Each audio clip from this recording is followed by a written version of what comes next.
right, welcome back to Daytime Ottawa. I'm Dylan Black. We've got Kin Vineyards with us right now, and Alan Kruger and Brian Hamilton. How are you? Very good. You guys are looking great. You guys look like you own a vineyard. There's no doubt about it. Yeah. But tell us, so I've got actually some titles. Viticulturalist. Did I say that right? That's right. Is that what you are, Alan? That's a fancy name for vineyard manager. Vineyard manager. Yeah. Okay. Yeah. All right. And you're a winemaker? I am. Okay. All right. So Kin Vineyards. I guess, Alan, can you tell us how long you guys have been in existence at this point? Yeah, we planted in 2012 in Kinburn, and we planted French hybrids and hybrid varieties. And then in 2014, we planted 12,000 vines in Carp. Okay, so you're based out of two different locations. We have two different vineyards, but the tasting room and the wine production facility is in Carp. Okay, so Kinburn, like you'd never really think of that as being a place to start a vineyard, I guess, right? So what made you decide to start a vineyard in Kinburn? After a long bike ride, my friend, the proprietor, Chris Vanbar, and I thought, why don't we plant an organic vineyard in his backyard? He has 50 acres. Yeah. But the other thing about this is that Ottawa is listed, I think, in the top 10 as sunniest cities in Ontario. Very cool. Maybe Canada. Maybe Canada. So it's a lot of sun that we get. Okay. Yeah. So Brian, then have you been around since day one as well? I actually work with Alan and Chris for about the last 4 years. I was working as a winemaker in Niagara for many years. And then they toured other wineries, got a kind of an idea of what they might want to plant in the Ottawa Valley, and I came on board with them permanently as of May. Mm-hmm. Very cool. So how do you become a winemaker, though?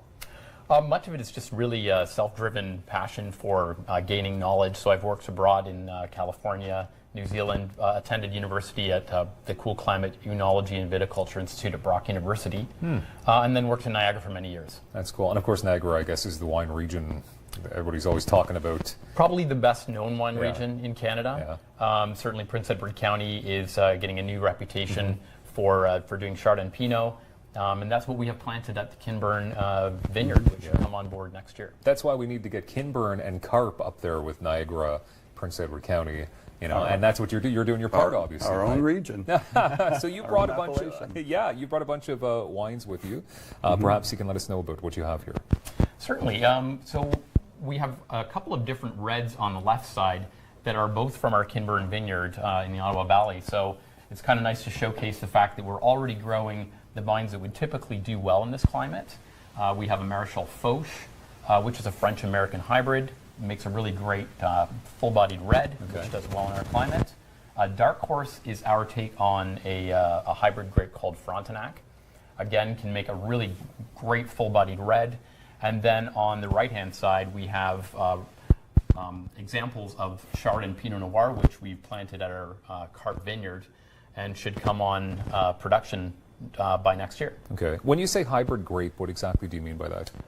They're varieties really that have been growing regionally as wild grapes and then crossed through different programs at universities to instill the grapevines that we're growing with winter tolerance and an ability to ripen in our climate. Okay. So Chardonnay and Pinot are not hybrid grapes. They are in fact Vitis vinifera or noble European varieties.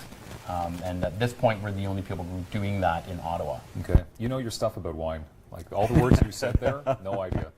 I'm just smiling and nodding at this point. But Alan, I mean, obviously, you are being in Canada, and we're in the Ottawa area. It's going to start getting snowy. Like, how do you manage that over the course of the next, 9 months?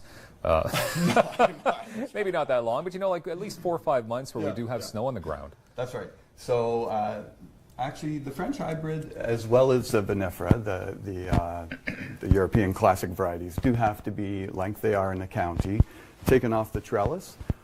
We choose the fruiting canes, take them off the trellis, tie them down, and then we bury them with soil. Really? And ideally, we wouldn't have, 9 degrees today? We'd have, -3. We'd get a crust on the surface of the soil. Yeah. We'd get lots of snow, and then we'd have 2 blankets of insulation. and the vineyard manager's work is done for the winter. That's why, I mean, people that have vineyards down in, I guess, California or wherever, where it's just nonstop sunshine, I mean, like that, you guys know what you're doing up here. Like, you guys are working it. We're working hard. Labor of love. We're working hard. You guys, every penny that you is deserved when you sell one of these bottles of wine. That's right. Tell us about some of the events. You are actually at the same event we were mentioning earlier on in the show. We're at that tonight again. Yeah, so the Savvy event, outstanding in their field. We've done a number of events with Savvy Company in Ottawa. And then this weekend we're at the Carp Farmers Christmas Market. And the next couple weekends at Lansdowne at their Christmas market as That's well. a lot of fun. So you guys are really getting out there. Oh, yeah. You're creating a name for yourself. Yeah, yeah. That's awesome. We're And the 5-year anniversary is coming up as well, so that's kind of exciting. On the 150th anniversary. There you go. There you go. That's awesome. Outside of, the farmers markets and all that, where can we find your stuff? You can purchase wine online. We Yeah. have Shopify on our website. And other than that, just look for us or follow us on Facebook. We're in all kinds of local events. And the retail store will be opening in May. Yes. Perfect. Oh, sorry, where exactly will the retail store It be? will be at our Carp location, so Carp Vineyard at 225 Craig's Side Road in Carp. Across from the Diefenbunker. Exactly. I was just going to ask that because I know the Diefenbunker is probably like the most famous landmark in Carp, so I wanted to know how close you were to the Diefenbunker. We can wave to them. So you can have a drink and then go hide out in the Or sell Diefenbunker. her the wine there. Very cool. Kinvineyards.com for more details, of course. Alan, Brian, thank you so much for being here today. Thank you, Dylan. Thank you. And good luck tonight and the weekend as well. Terrific. Excellent.